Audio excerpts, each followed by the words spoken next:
talk really fast because I have a lot to say. There's an overall umbrella, as Rihanna would call it. The foundation of trust must be supposed before anything else, that the administration is not out to, has a secret vendetta against students or whatever. We need to get over that.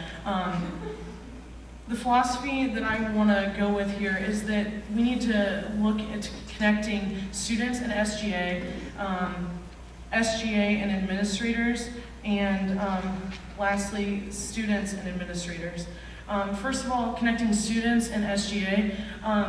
One thing that's huge and that I'm going to hawk, and I know Joey's going to hawk, is that communication is one of the most important things when it comes to this. And I think that one thing that I had thought about doing is having a bi-weekly mailer that goes out with the circuit that says this is what SGA is doing, so that students are aware of what SGA as a whole is doing. Another thing is the SGA website, which is another huge, huge problem, is that the BC website is completely essential. However, for prospective and alumni, prospective students and alumni.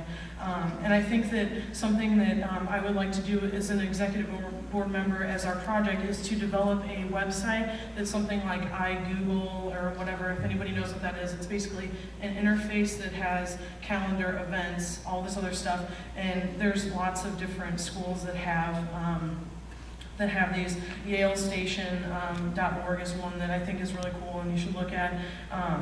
And the communication would be all centralized. Facebook, Oasis, EBSCO hosts, all that stuff would be linked through there, so it could be your homepage, and then you would know. The first thing that pops up is like, hey, there's a debate tonight, you should probably go, or whatever. Another thing connecting students and SGA is through the SGA office.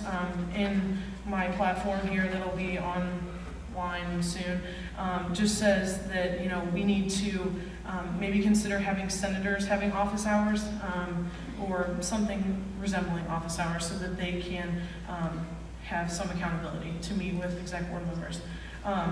Basically with students and SGA, people don't care until something goes wrong typically, unless they're completely motivated. So I'm just saying that there is no reason to force students to care if they don't. But when they come to you, it's our duty to do that. So connecting students and administrators, yes, I covered that. I think that that's really important. And I think that something else is that we need to set up more town hall meetings with the board of the school, and also town hall meetings like every other week, maybe the off weeks of the SGA meetings, that we can meet with some administrators so that student concerns can be heard,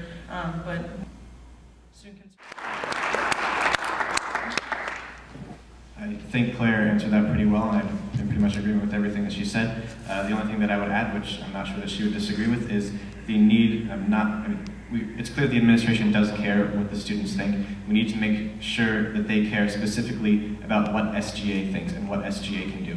An example that's very strong in all of our minds right now is what happened with the BC tennis team. They decided to cut the tennis team without ever consulting the student body, and then the student body had an uproar, people were hurt, people were offended, and then there was a big controversy. That was much more harmful to our family as a BC community than it would have been if we had consultation earlier. And that's SGA's fault for not giving the administration a reason to come to us specifically, by not being efficient enough, by not being unified enough, by not being strong enough, by not being a true voice of the students that they can trust.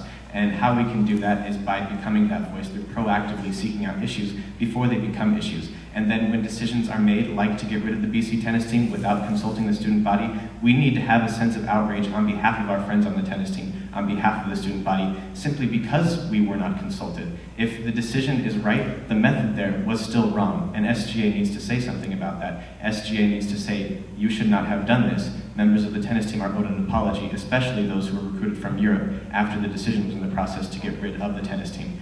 And SGA needs to have an outrage about that, and we need to hold them accountable to not doing that again. There's a resolution coming up. I don't know if it includes any sense of outrage like that, or any sense of prescription that what happened cannot happen again. I hope it does. It didn't sound like it was going to, but there's a meeting on Monday, so hopefully that will change. So basically that's it. Give the administration a reason to come to us, because they do care about what the students say. they need to care about what the voice of the student body says. Thank you.